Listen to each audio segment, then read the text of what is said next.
All right. Good afternoon, all.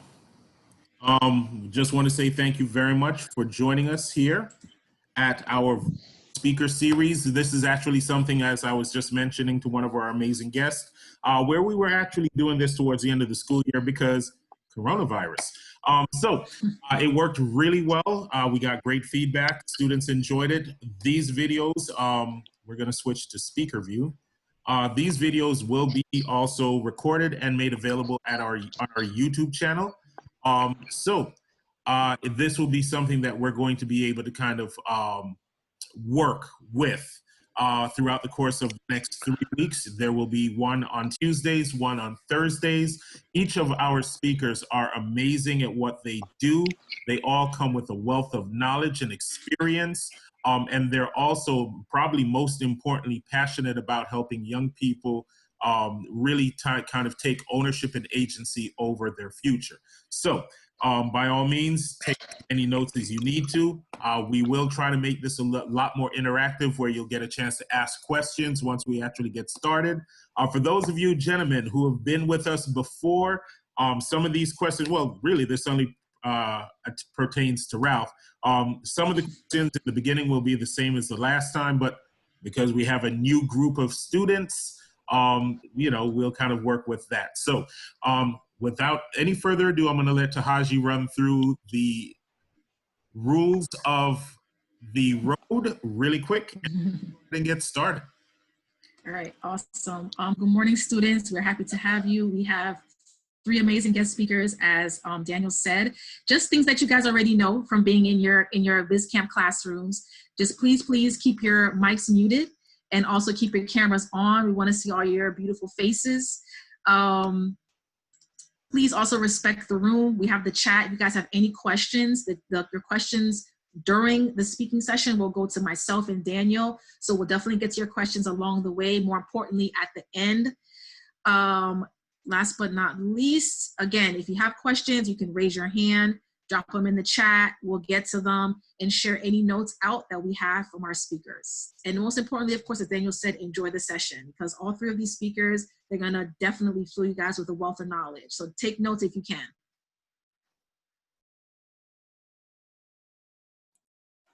Good thing I didn't say a lot while I was still on mute. Awesome. So getting right into it, the reason that we really wanted to kind of introduce a lot of you to a concept called the entrepreneurial mindset, and it's really the basis of what NFTE does. It's all of these different thought processes that go and characteristics that a lot of entrepreneurs we've found through research actually possess. So when you're starting your journey, regardless of if you actually go on to start your own business or you decide to go to work for somebody, the entrepreneur mindset we've discovered is very important regardless of if you're an entrepreneur, intrapreneur, or employee. So we're going to be talking with these gentlemen a little bit about how they reached where they got to, how they utilize the entrepreneur mindset, and what they find to be important about having that kind of approach when looking at starting a business, and more importantly, being successful in business. I'm going to take a moment just to introduce our speakers, starting from, so I see Paul and Ralph on. So Paul, if you will go ahead and introduce yourself first, tell these students who you are, a little bit about your company, and what one fun fact about yourself. All right. I'm going to have to think about the fun fact about myself because I'm boring. My name is Paul Jaure. I'm the CEO of Golf Boost. Golf Boost is a technology company, but I'll tell you real quick about myself because I didn't start with tech. I started with retail, then manufacturing. I got a scholarship as a golfer. That's how I ended up in Miami. I went to school at FIU and always involved in golf. But I've always been, I like to think that I'm a nerd in disguise, but I love tech and I love, developing and just leveraging technology to replace human processes. And in the process of doing so, I created a golf business, a retail business in the 90s. None of you were born. And then after that, my family's from Argentina, so we went into the wine business. And then eventually always using technology, wine, for marketing and just creating a distribution channel, again, through, supply chain and managing of CRMs through technology. In retail, we were one of the first websites, e-commerce, in I would say not only the industry for sure, but again, always leveraging technology. And then I eventually came into what's called Golf Boost, which is a technology company that uses artificial intelligence. And what we do is we film your swing, the golf swing, and we detect body positions. We compare those body positions to an ideal model, and that triggers a form of instruction in the form of a golf lesson, a video in the form of a golf lesson. And now we're replicating that same model in tennis, in baseball, in fitness, rehabilitation with hospitals. So yeah. Fun fact. I don't know if I can find a fun fact, but I'll tell you something that you mentioned about pivoting and entrepreneurial mindset. You never know where you're going to end up. I never thought I would end up with a medical tool, and that's what we're developing right now. I have no idea about the medical business. You got to be very honest. I guess that could be the fun fact, is that you admit that you have limitations, and you go out and learn them, and you start researching and investigating, but mainly surrounding yourself with the right people, with those subject matter experts that are going to walk you through the process. So it's all about pivoting. Awesome. And I love the fact that you did that, because next week or early, the third week of the program, they're definitely going to be looking and saying, where do I need to either persevere or to pivot to make my concept better? So I appreciate the fact that you did a little bit of foreshadowing there. Ralph, talk to me. You're up. Oh my God. Yeah. Well, thanks for having me, Daniel. My name is Ralph Campbell, and I'm president of my company called Learning Optimized. And if you just think of the two words, learning optimized, I'm a student of learning. I've always been someone who's has a lot of energy and passion. And this is like my second chapter. My first chapter, I was a professional in the insurance business in Fort Lauderdale, Florida for 25 plus years. But I've always had a calling to be a coach, to learn and to develop myself and other people. And so 4 years ago, I took the plunge. I gave up a lucrative career, and I decided to dedicate the next, if you look at the mortality tables, the next 40 years of my life to coaching people, getting from where they are to where they want to be. And so I'm an executive coach. I work with men and women who are stuck, who are looking for the what's next in their lives. I work with a lot of entrepreneurs. I work with people shifting their paradigms and what we call NFTE, which would be mindsets. So taking a look at where you are and figuring out not what you need to do, but who you need to be to produce this extraordinary result called a business, called whatever it is that you are up to in the world. And so that's what I do professionally. And then the funny fact about me, I would say I grew up in Key West, Florida. It's all the way down in South Florida. I grew up in Key West, and in 1985, I was a breakdancer.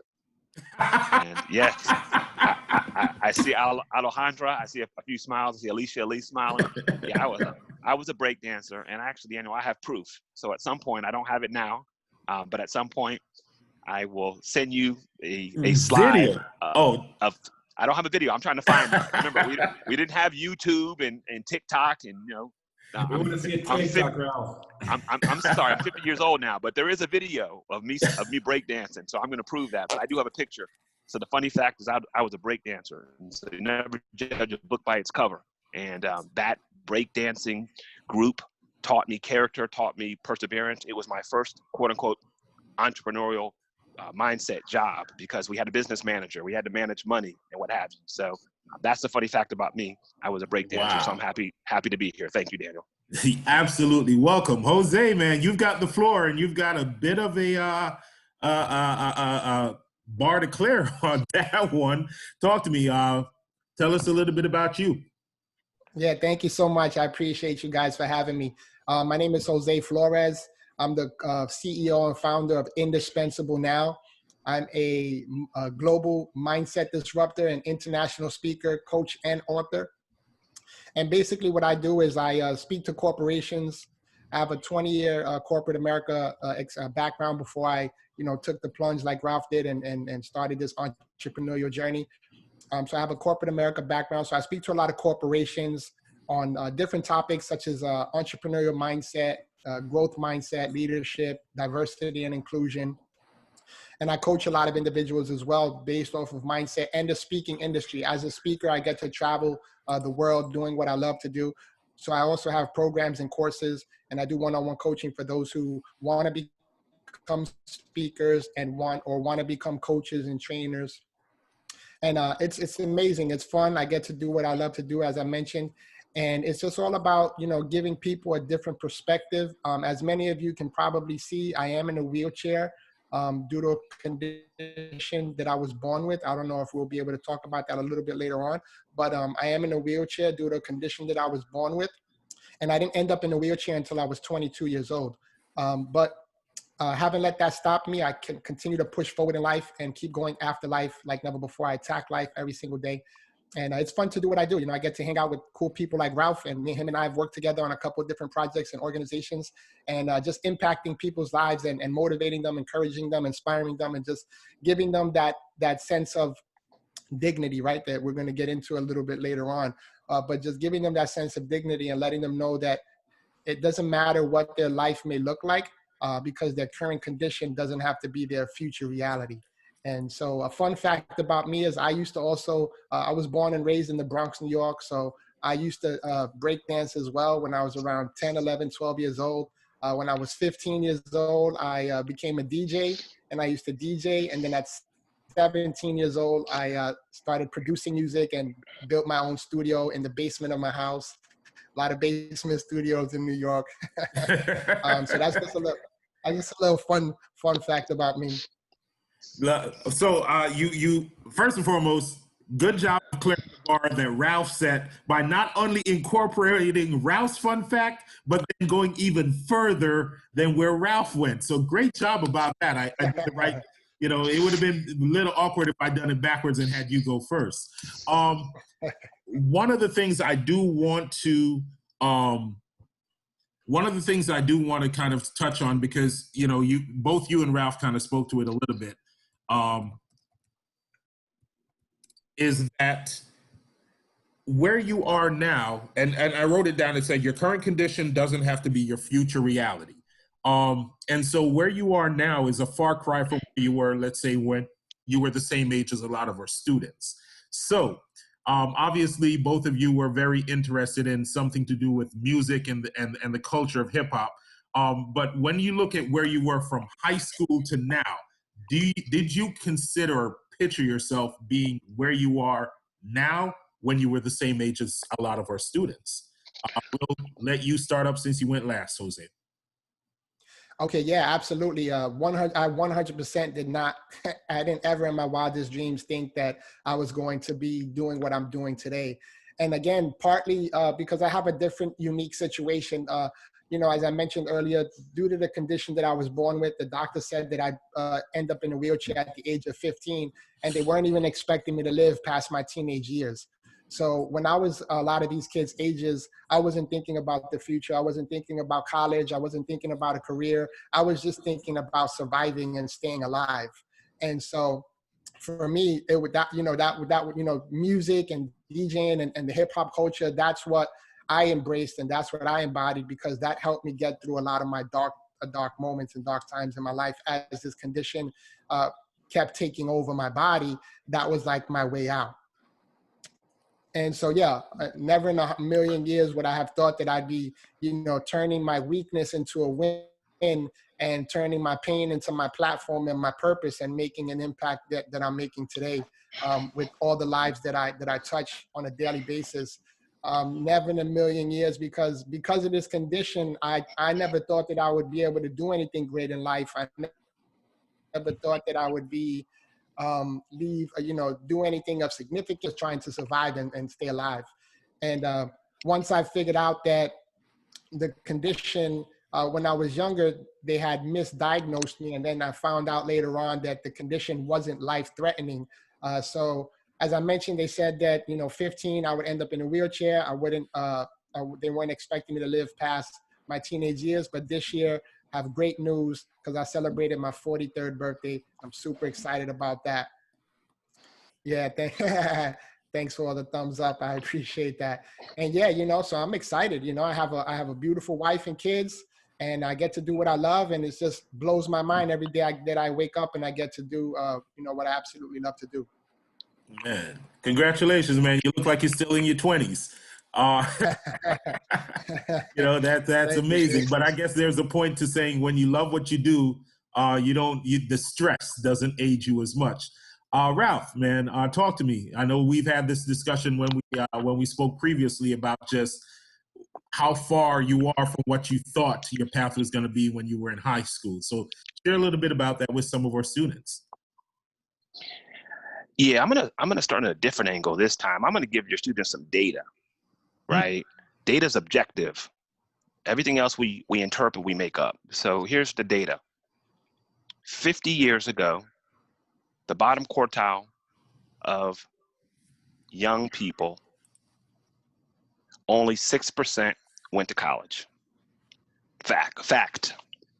The top quartile of young people, 45% went and graduated from college. Fast forward to 2020 today, the bottom quartile, only 9% go to college. The top quartile, fact, between 74 to 77% go to college. Daniel, I wasn't supposed to be here. Guess what quartile I was in? I was in the bottom. So I was in the 6%, or what we call 9% today. And I would imagine some of you on this call are in the 6% or the 9%. And some of you, I hope, are in the 75%. But I'm speaking from the perspective of the 6%, because those young people are taught a mindset of a fixed mindset, not an entrepreneurial mindset, which is a growth mindset, which says I can accomplish anything I want to do, as long as I'm able to change and adjust my talents, abilities, and intelligence. I was lucky. I had a mom and I had a library. And I had one thing that I want to share with your young people today. Definitely the library saved my life. I played chess and I began to read at early ages. I had a nurturing mom who raised 4 of us. I have 3 older sisters. We didn't really have a TV till I was in 12th grade. Didn't have a lot of the things that other kids had, and TVs and what have you. But we had each other. We had a nurturing environment. And I had one thing that pulled me up. I had a teacher in 8th grade, Daniel, who took me from remedial classes and signed me up for advanced classes to begin 9th grade. And he said, you're not a statistic, you're not a number, and I'm gonna double down on your future. And I looked at him like he was crazy. And his name is Tim McShane. And without Tim McShane, I wouldn't have 2 wonderful kids at Dillard High School in Florida now. I wouldn't have run 3 different successful businesses and be able to travel around the world coaching people about living from their vision. And so for me, not only wasn't supposed to be here, but I defied the odds. And I began to, because of that one teacher believing in me, I began to shift my mindset.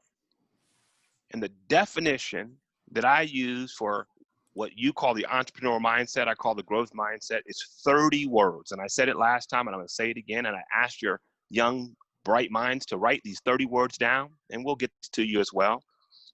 Mindsets are the mental lenses that we use to view the world.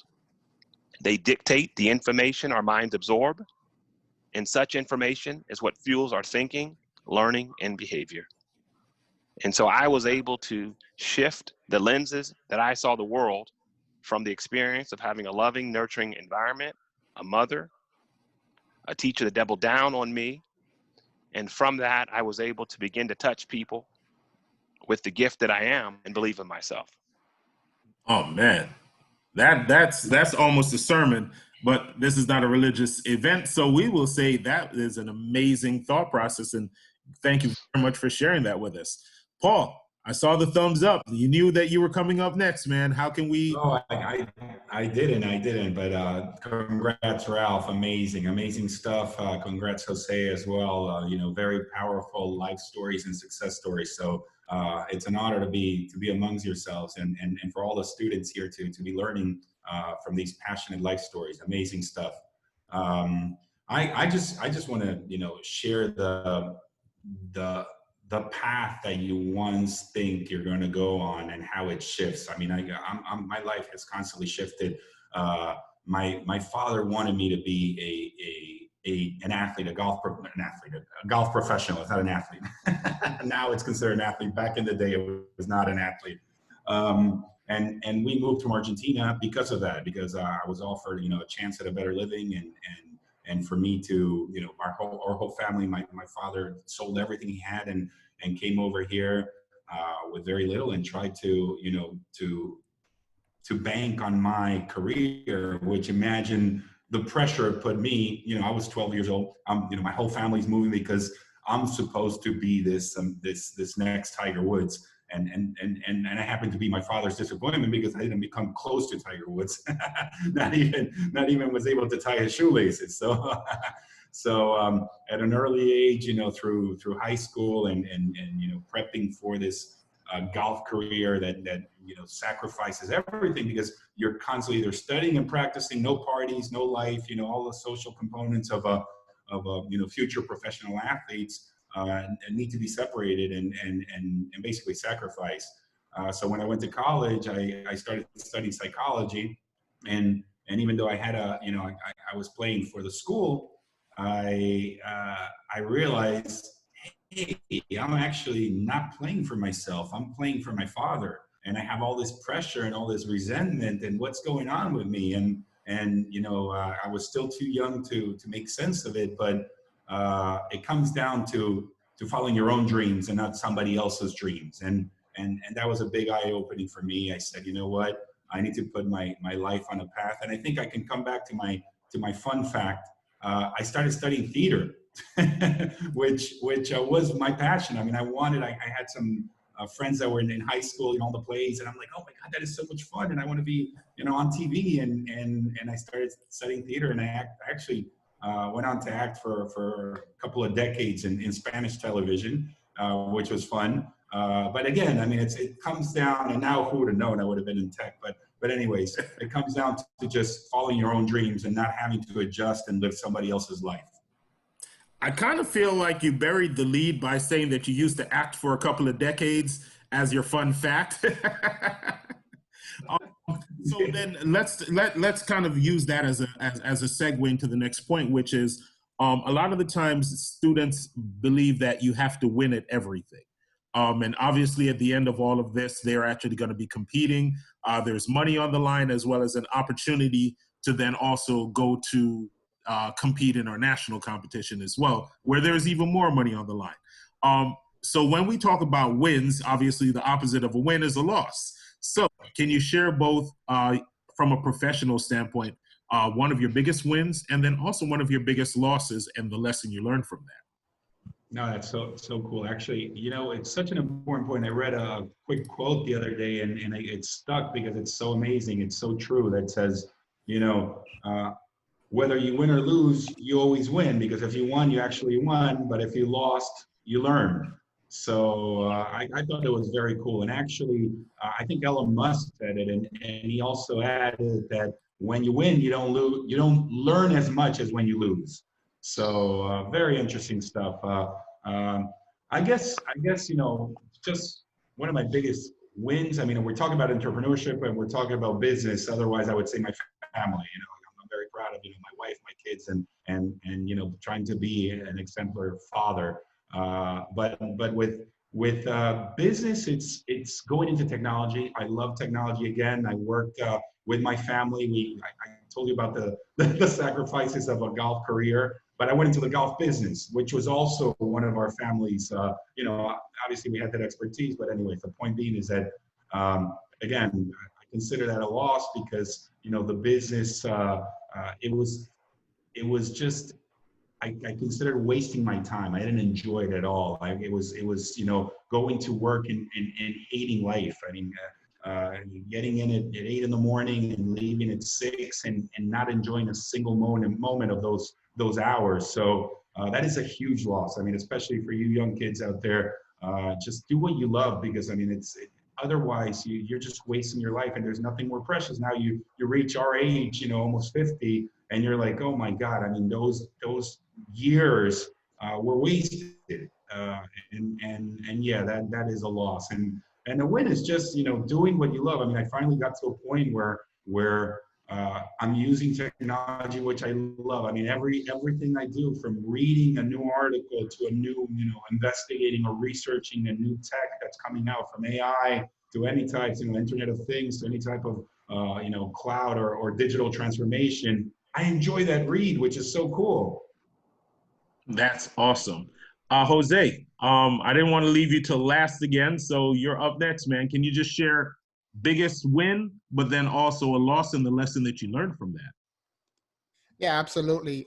You know, as a speaker, you know, a lot of times it's hard to break into the speaking industry and coaching industry. So in the beginning, you have to do a lot of stuff for free. You have to speak everywhere that you can for free, and figure out how you can actually start to create an income based off of, you know, your skills and your gifts and your abilities. And so for me, I had to speak for free for so many years. And I remember my first small win. You know, a lot of times we get wins, and if they're not as big as we expected them, we kind of just discount them. But I'm a firm believer that we should celebrate all wins, whether they're small or large. And I remember that when I first got my first paid speaking gig, it was $260, and I was like super excited. It was for a high school. But then at that high school, I wasn't actually even speaking to the students. I was speaking to the teachers and the staff and faculty before the school year actually started. And I wound up having some shirts that I had with me as well. And I was able to generate an additional $800 in sales worth of products. So, and I was there for like an hour and a half. So in an hour and a half, I made, you know, over $1,000. And that was like my first small win. And then a big win was when I remembered when I first got my first big hit, when I was able to charge $12,500 for my first big corporate gig to speak for 1 hour. So for 1 hour, I made $12,500, and I was just beside myself. I was like, this is incredible. And then just the journey just continues, right? The journey just continues. And then some of the losses were, I remember speaking, going to speak at this big event. There was going to be around 6,000 or 7,000 people there. And I asked one of the promoters, like, how much books I should bring with me or purchase to bring with me. And he gave me an amount, and I purchased that amount. It was a large amount. It was 1,500 books that I purchased. And I wound up not selling that many books. I only sold about maybe 500 books. And the lesson learned from that was to do your own homework, do your own research.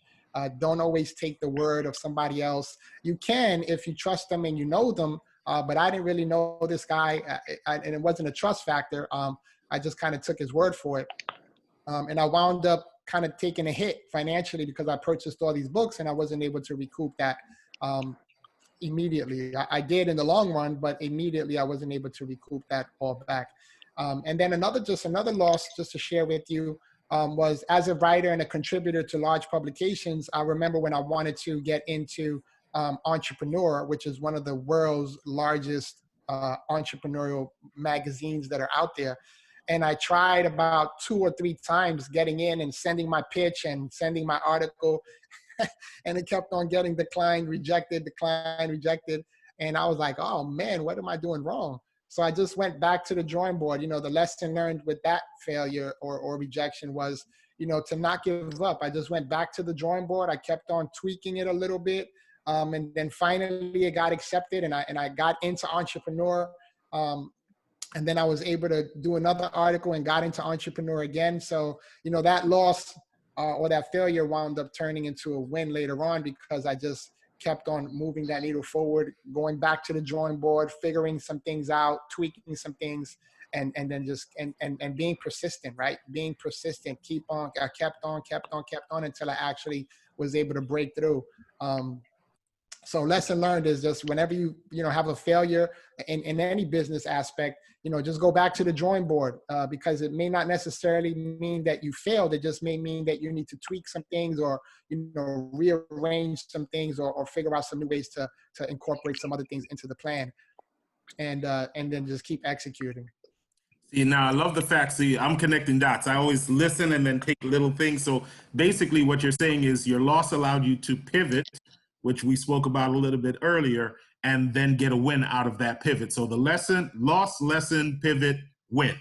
And That's right. that is something that a lot of students, school teaches you, if you fail the test, you fail the test.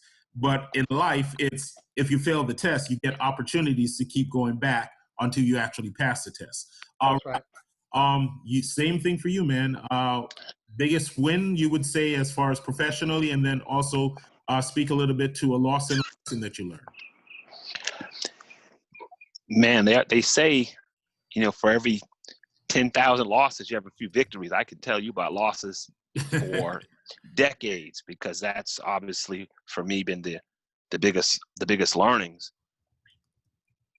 Business wise, I applied to be a TED speaker. I'm sure a lot of you heard of TEDx, and I thought for sure I was better than the rest, right? So I was battling my own entitlement, but I didn't know it. And so I got down to the final 20, and they were picking 10, and I didn't get it. And I prepared all night long, memorized. And I remember hearing that announcement, having to tell my friends that I didn't get it. And that was a big ego hit for me. And the lesson I learned from that was, one, that I just wasn't good enough, that there's always somebody better. And if I could learn from what was missing from me and apply it in the future, I can get better. And so I took from that, always practice getting better. And so what I did is I took that same speech, and as I started going out to my corporation to do my public speaking, I used that speech. The same speech that got rejected, I used it at Florida Power and Light. I used it at Florida State University in January to the School of Business, the same speech. And I've been asked to come back to both organizations. So failure was an opportunity to not restart. It was an opportunity to reset my mindset. I'm going to say it again. Failure wasn't an opportunity to restart. Failure was an opportunity to reset my mindset. Did it hurt? Of course. It's supposed to hurt at times. That's called emotions. Life isn't about suppressing emotions. Life is about owning emotions, being with emotions in ways that are courageous, in ways that are compassionate. And so it did hurt at that time. So that was one. The other one, when I was young, I left corporate America and started my first coaching business when I was 28, 29 years old. And I had $30,000 saved up. And in 1 year, I picked up 0 clients. And I spent all my money. I didn't know what I was doing, but I sure was trying hard. And so that's my first business failure, of all of my savings I had saved up in my 401k. And it all was gone in 6, 7, 8 months. So that was very, very humbling.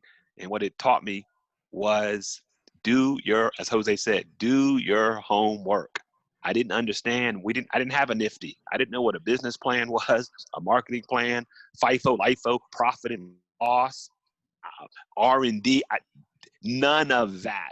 I had this big, big vision and a vision without action, execution, deployment, growth mindset, open mindset equals 30,000 I lost.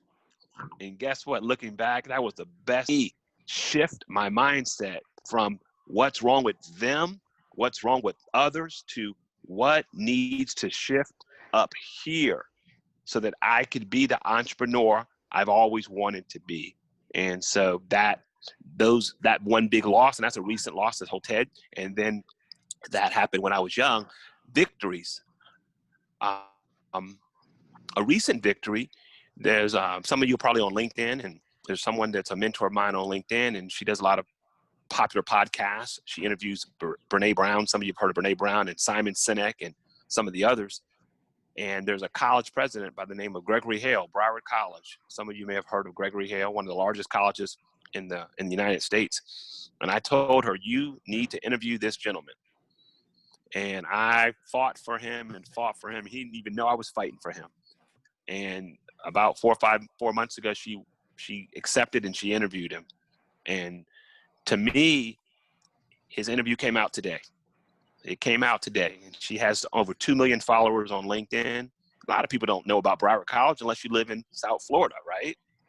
But now this platform, this post-secondary education, most of the students at Broward College are first-generation college students, and they just do so many great things. And so a victory for me is helping somebody else spread their platform.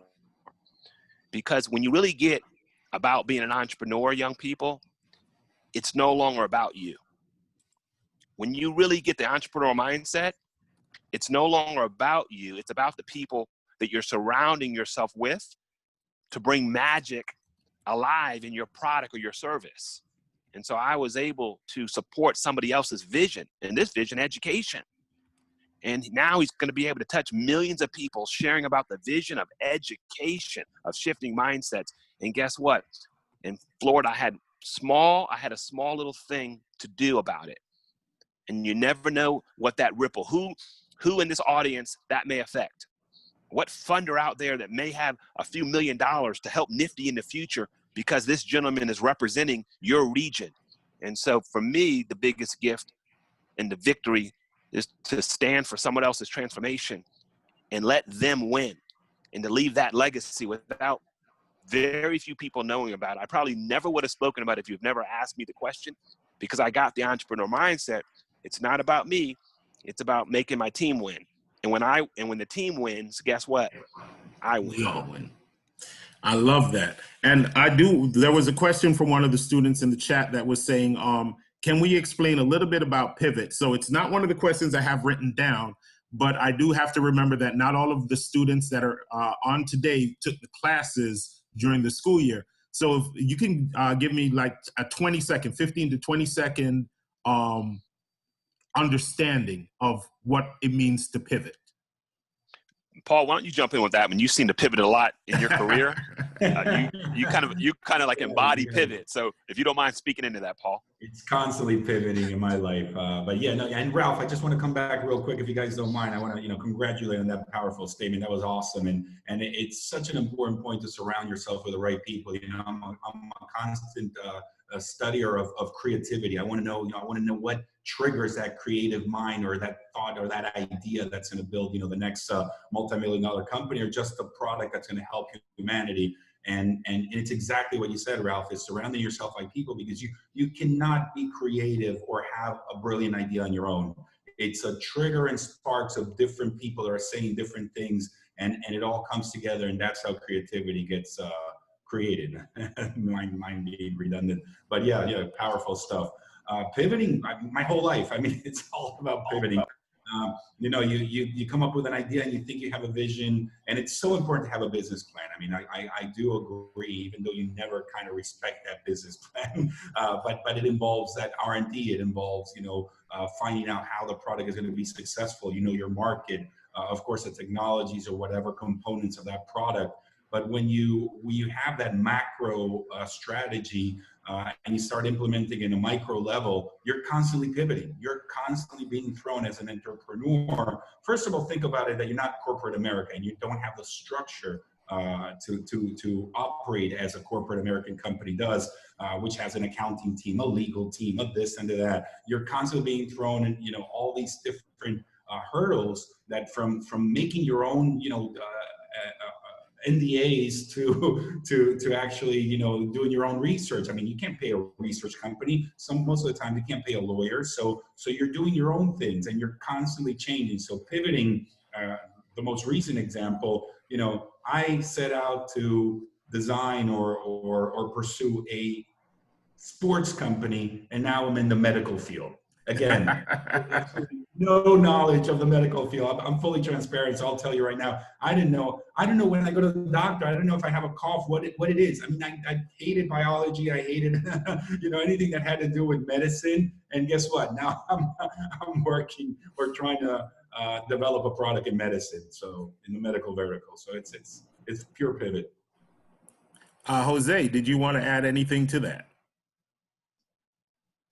Yeah, for me, the analogy, I like to use an analogy of a pivot when when you're watching a basketball game and you see the guy with the ball and he gets surrounded by other players and he has, he can't move that 1 foot, right? He can't move that 1 foot off the floor, but the other foot, he can keep shifting it from left to right and even go in a circle if he needs to.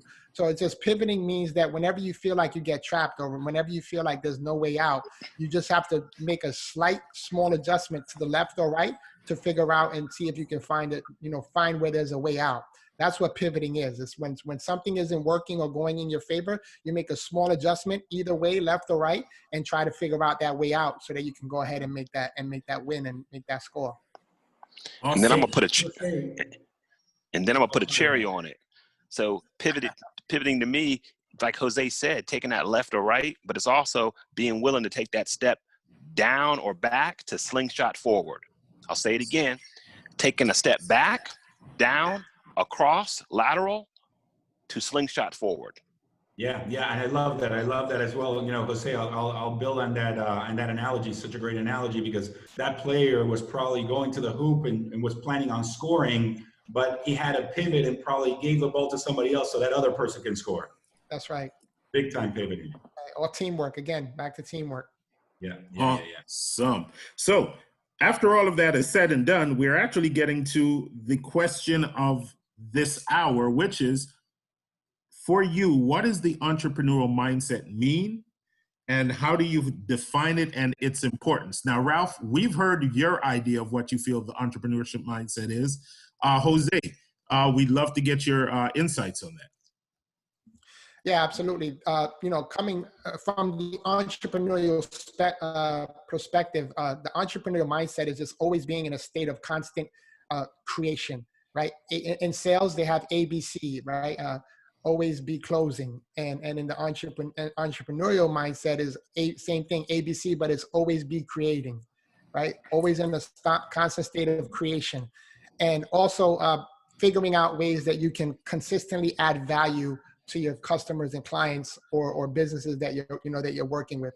So that entrepreneurial mindset is just always being creating, always stepping outside of the box, thinking outside of the box, getting outside of your comfort zone, being able to pivot, being able to shift, having a high level of awareness of the marketplace, of your specific marketplace and your niche, and what the happenings are within that industry, and just really having a keen sense of what's going on so that you know where you need to go, what gaps you need to fill, and what you need to do to continually crush your goals.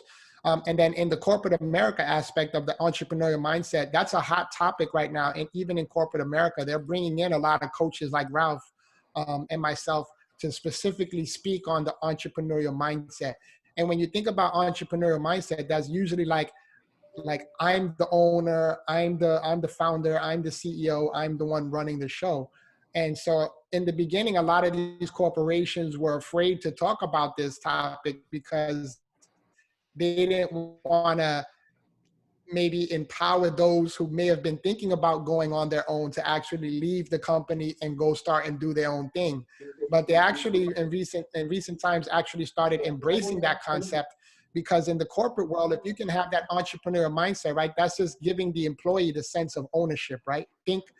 Again, me coming from corporate America, a lot of the training was think like the owner, think like an owner. When you're dealing with a client or a customer, think like an owner. What would the owner do? What would the owner say? How would the owner add value? How would the owner fix a problem?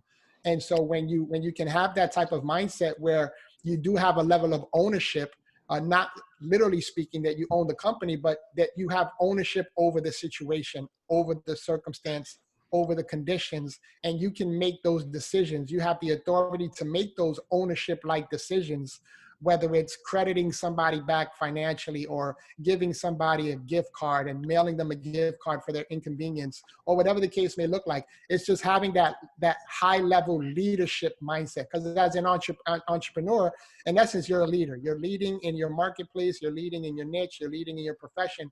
So as an employee for a company, it's the same concept. You're leading the company, you're leading your team, and you're leading yourself, and you're adding massive and tremendous value to the end user, which at the end of the day, that's all that matters, whether you're an entrepreneur or you're an employee. The end result is what matters, right? The bottom line. And that's what the entrepreneur mindset to me, and briefly, means. Awesome. Paul, Ralph, I don't know if you want to arm wrestle for it, but either one of you is up next. I'll defer to Paul. No, I was going to say, man, I'm glad we're recording this because Jose, you said it exactly as it should be. I mean, it was a perfect definition of the entrepreneurial mindset. I just want to add that we're also constantly learning. So there's no way we know everything, and we're constantly doing everything. I mean, again, I can't emphasize enough that as an entrepreneur, you go into it hopefully with a co-founder, hopefully with a small team, but it's always a small team, and you're constantly learning, and it's a way of thinking, how to overcome challenges, how to be decisive, how to accept responsibility for those outcomes. You're going to make mistakes, but you're, again, constantly learning, pivoting, which is the word, seems to be the word of the day. But yeah, I mean, Jose said it perfectly. That's exactly it. I would add just five things to keep it simple. I like to keep it simple, right? The entrepreneurial mindset to me is about having a why, right? About having a vision for yourself, for your life. My why is to leave a positive mark on people's lives so that together, the difference we make for each other can never be erased. That's what guides me. Second, having the entrepreneur mindset is about having this growth mindset, which is this belief that I have the ability to change my talents, abilities, and intelligence, as well as other people around me. Thirdly, it's having an open mindset.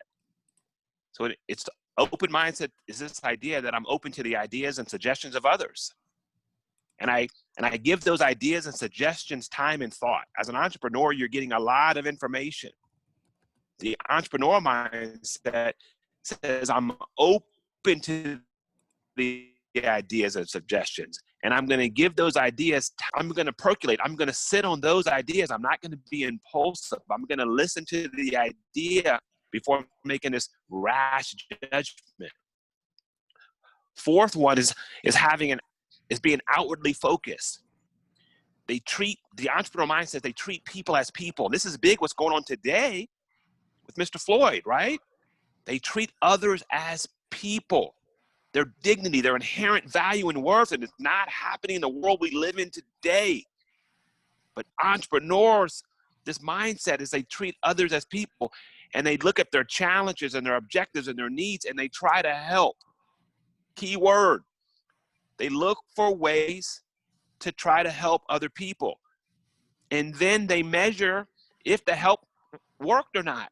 If I'm helping you and I can't measure the effectiveness, guess what I'm going to do next time? I'm going to do the same thing with someone else, but that's not working. So they treat others as people, their dignity. They give them their dignity. And then the last is the promotion mindset. Entrepreneurs are about winning and gaining, right? They're risk takers. They're taking the mountain. They're pivoting left, right, back, down, right? If there's a hurricane, they're going around the hurricane. They're going through it. They're doing whatever it takes. They're taking the hill. There's a word we've been using called grit, where passion and perseverance match. Some great book out there. I won't kind of bore you with that. But those five, having a why, having a cause, having a vision, means the same thing, right? I call it a why. Being growth-minded, I can change my talents, abilities, and intelligence. I'm open to the ideas and suggestions of others, and I give those ideas and suggestions time and thought. I'm outwardly focused. I treat people as people, America. People as people. And then lastly, the big about promoting growth, risk, doing whatever it takes. And so all of those components to me make up what we call the entrepreneurial mindset. Man, that one was powerful. I appreciate you sharing that with us. Now we're about to, we've got about 5 more minutes. So what I want to do is kind of start wrapping it up, right? We've said a lot. We spoke a lot about experiences. We spoke about pivoting. We spoke about the entrepreneurial mindset. And a lot of these students some of them started the camp with an idea they wanted to flesh out. Some of them are still kind of figuring out, they have 2 or 3 options. And some kind of started with, I want to try something a little different, but I don't have an idea yet. So I want you to each give me a couple of resources that will help these students on their journey over the next 3 weeks. Either thought processes, books, websites, or even just words of wisdom and encouragement, and then just a final bow, a wrap up, a final thought that you want to share with them. We'll go with you, Ralph. Yeah, wow. You know, growing up, I wasn't a big book reader, so I learned through people. That was one of my strengths, and now I love them. So put what I love to do now, but obviously education has to do with books, and so 2 books. One is called Mindset, right? It's called Mindset. It's one of the greatest books I've ever read by Carol Dweck. She's a professor of psychology at Stanford, so it's called Mindset. The other book is called Atomic Habits. Atomic Habits by a gentleman named James Clear. So that's Mindset by Carol Dweck and Atomic Habits by James Clear. I'd ask you a question. So this goes to everybody listening. How can I help you? Give my email address out. How can I help you in some way? I don't know the answer, but I will double down on you. You have my word. How can I help you? It may just be giving you another question. It may be forwarding you to somewhere else. It may be pivoting you, but how can I help you? And I put that challenge that you ask someone else around you, in your team, at your high school, this summer, people that you're working on with your project in 3 weeks. Ask that question at the end of your meetings on these Zoom calls to each other. How can I help you? It's not about money all the time. How can I help you? All of you are brilliant in your own ways. Find ways to help. And so I'm putting that out to the universe, to you on this call. How can I help you? That's amazing. Jose. Yeah, for me, you know, some of the resources that we already have readily available in our pockets at all times is Google and YouTube. That's like an entrepreneur's best friend. And so when you're needing information, you know, you're starting a business, definitely do your research, and Google and YouTube are a great resource. Also, as Ralph said, you know, when I was younger, I hated reading books, let alone writing books. And here I am today, an author of 3 books. And I'd like to recommend 3 books that have to deal with the entrepreneurial mindset. Number 1 is Soar by T.D. Jakes. That's a powerful book on having the entrepreneur mindset. It's called Soar, S-O-A-R. Another book is called Traction by Gino Wickman. And that book tells you how to build a team of people around you that's going to help you climb to the top. Very powerful book. And then another one of my favorites is called Be Obsessed or Be Average by Grant Cardone. And that book talks about, you know, whatever you want to go into or get into in life, you have to be obsessed with that thing so that thing can become successful. And it's another powerful book. Again, just like Ralph said, man, Ralph is an amazing individual. You know, like I mentioned, he's always connecting people. He's always, if he can't do something, he knows somebody who can. Like, he has an extensive network. So when he says, how can I help you? Don't take that lightly. Definitely take him up on it. I would also like to add to that as well. If there's any way that I can help you, you can reach out to me as well. And you can put my email out there also. You know, when I was your guys' age, most of your guys' age, I didn't have a coach. I didn't have a mentor. I didn't have somebody in my life to guide me and direct me and tell me, go this way, don't go that way, do this, don't do that. I'm from the school of hard knocks, so I had to figure out a lot of things on my own. And so if I can be that mentor, that coach, that person that can give you some guidance, you know, I'm very active on social media. Maybe you can throw my social media up there as well. They can follow me.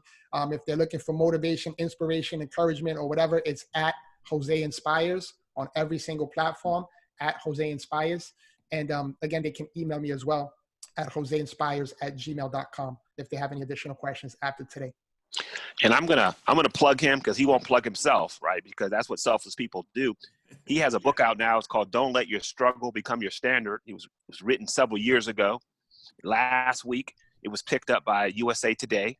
And if those of you who follow books, there's 3 big categories of influence organizations. You have the Wall Street Journal, you have New York Times, and you have USA Today. Jose's book was picked up, and so it's called Don't Let Your Struggle Become Your Standard.